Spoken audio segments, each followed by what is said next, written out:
নমস্কার, কেমন আছেন সবাই? সুপ্রিয়ার ঘর কন্যা একটা ভিডিওতে সবাইকে স্বাগত। সকালের যে মোস্ট অফ দ্য যে কাজগুলো থাকে সেগুলো অনেক আগেই শেষ হয়েছে, কিন্তু ভিডিওটা আমি একটু দেরি করে শুরু করছি। আমি একজন সুপার উইমেনের একটা ভিডিও দেখতেছিলাম, যেটা দেখে এত ভালো লাগলো। সেটা 1 ঘন্টার একটা ভিডিও, এত সুন্দর লাগলো। তার সুপারহিট কিছু কাজ, তার সংসার নিয়েই সব কাজগুলো ছিল। এত ভালো লাগলো। আমি জানি না আমার জীবনে আমি সবগুলোকে অ্যাপ্লাই করতে পারবো কিনা, কিন্তু অবশ্যই কিছু না কিছু এখান থেকে অ্যাপ্লাই করবো, যাতে নিজের জীবনটা একটু হলেও পরিবর্তন করতে পারি। আপনাদের সাথে আমি শেয়ার করবো। 100% শিওর সবাই উপকৃত হবে যদি জীবনে কাজে লাগে। আমি চেষ্টা করব ওখান থেকে কিছু অন্তত নিতে। ওই আমার এলাকায় একটা কথা বলে, তুমিও নারী আমিও নারী, তুমি পারলে আমি কেন পারবো না। ওনার মতো আমার অত সুপার পাওয়ার নাই, কিন্তু ওনার কাছ থেকে আমি যতটুকু নিতে পারি। যাই হোক, চলুন এখান থেকে ভিডিওটা শুরু করি। মাকে খেতে দেবো আগে। আমাদের আজকে সকালবেলা খাওয়া দাওয়া একটু অন্যরকম খাবার দাবার আজকে। এই সব আমার বাগান থেকে তুলছি। কচুরলতি, মালঞ্চ আর কলমি শাক, আর সাথে একটু খারকোলের পাতা। আমাদের যে জায়গা, যদি আমরা সবজি চাষ করি আমাদের কোনো সবজি কিনা খাওয়া লাগে না, বাট এই বৃষ্টির কারণে এই সময়টা সমস্যা হয়, তার জন্যই আমরা এই করতে পারি না, নতুবা কিন্তু কম হয় না সবজি।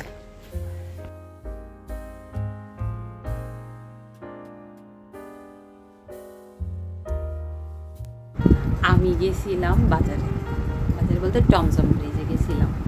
জামাই একটু খালি ধনে পাতা নেওয়ার দরকার ছিল, একটু কাঁচামরিচ নেওয়ার দরকার ছিল, বাট ওখানে যাওয়ার পর এমন বৃষ্টি আসছে, আর আমি একটু শুধুমাত্র শুটকি নিয়ে চলে আসছি, কারণ আমি বাড়িতে অনেক কাপড় চোপড় নাইরা গেছিলাম।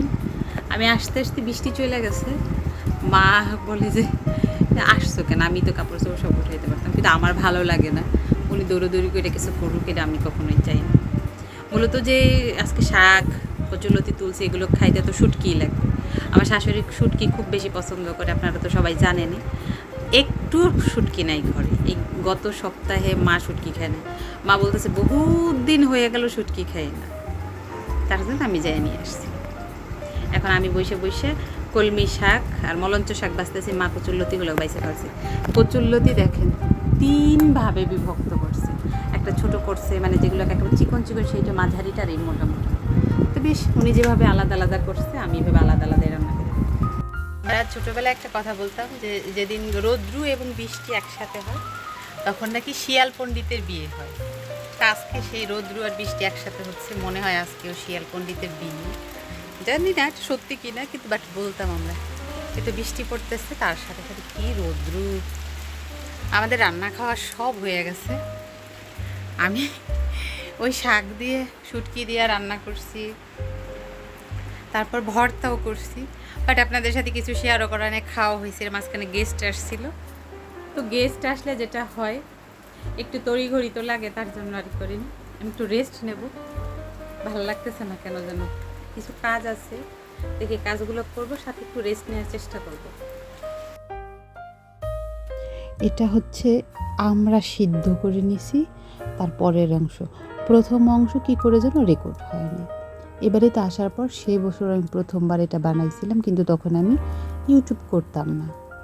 এবার বেশি আমরা হওয়াতে আমি ভাবলাম যে ঠিক আছে বানাই এবার। সে দেখেও বললো, বাহ দারুণ জিনিস করতেছো। প্রথমে সিদ্ধ করে তারপর একটু ব্লেন্ড করে সেঁকে নিছি। কড়াইতে জাল দিতেছি, এর ভিতরে লবণ আর চিনি দিয়ে জাল করতেছি। যখন এটা কোয়ান্টিটি অর্ধেকের মতো জলটা কমে যাবে, তখন দিয়ে দিছি কিছুটা ভিনিগার। কতটা কোয়ান্টিটি এতে সেই অনুযায়ী ভিনিগার দিয়ে একটু জাল দিয়ে এর মধ্যে জিরে এবং ধনিয়ার ভাজা মশলার গুঁড়োটা দিলাম, আর তার সাথে দিচ্ছি একটু বেশ খানিক গোলমরিচের গুঁড়ো।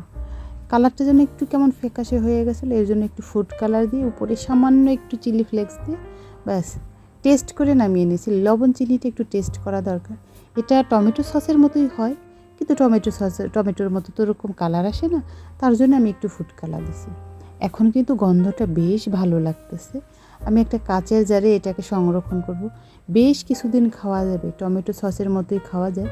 যদি কেউ আরেকটু মিষ্টি আর একটু টক পছন্দ করে, সেই অনুযায়ী মিষ্টিটা দেবে। আমি এখানে মোমোর সাথে এটা সার্ভ করতেছি, যেহেতু ঘরে মোমো আছে বর্তমানে, এই কারণে দেখা যাক কি বলে সে, তার জন্যই মূলত বানানো। ব্যাস দুজনে খেয়ে নিছি। এরপর বাজার নিয়ে আসছিল সে, সেটাকেও আমি এখন গুছিয়ে রাখতেছি। আমাকে সে বলতেছে যে মেয়েরা নাকি শুধু জানে আনো, বলতেছে কখনো তো বলো না লাগবে না। আমি বললাম লাগবে না অনেক বড় শব্দ, আনো হচ্ছে সব থেকে কম ওয়ার্ডে বলা যায়, তার জন্যই বলি আনো। মাসিক বাজার মানে যেগুলো ড্রাই স্পাইস, এটা আমার নিয়ে আসলে আমার একটা সুবিধা হয় কি, আমার শহরের ভিতরে যে একটা জিনিস নেই সেটা গিয়ে নিয়ে আসো, এটা বলতে আমার ভালো লাগে না। তার জন্য বেসিক্যালি যেটা খুবই দরকার সেগুলোকে আমি একসাথে নিয়ে আসাই, সহজেই হয়ে যায়। এখানে বলতে গেলে অনেক কিছু যা লাগে, সব মাসে কিন্তু একরকম সব কিছু লাগে না। এই মাসে এটা শেষ হয়েছে আমি সঙ্গে সঙ্গে ডায়েরিতে লিখে রাখি যাতে আমি সামনের মাসে নিয়ে আসতে পারি।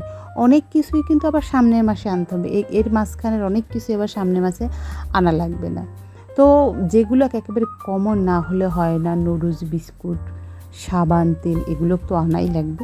এগুলোকে আমি সবসময় তাকে দিয়েই আনাই, এগুলোকে আমার কিনতেও ভালো লাগে না।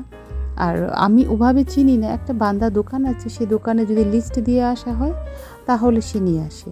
আর আমি যে জায়গায় থাকি এর কাছাকাছি না সুপার শপ নাই বললেই চলে। শুনলাম সেদিন নাকি এখানে একটা স্বপ্ন বসবে, যদি স্বপ্নটা এখানে আসে শপিং মলটা তাহলে একটু সুবিধা হবে আমার জন্য, আমি সহজে কেনাকাটা করতে পারবো।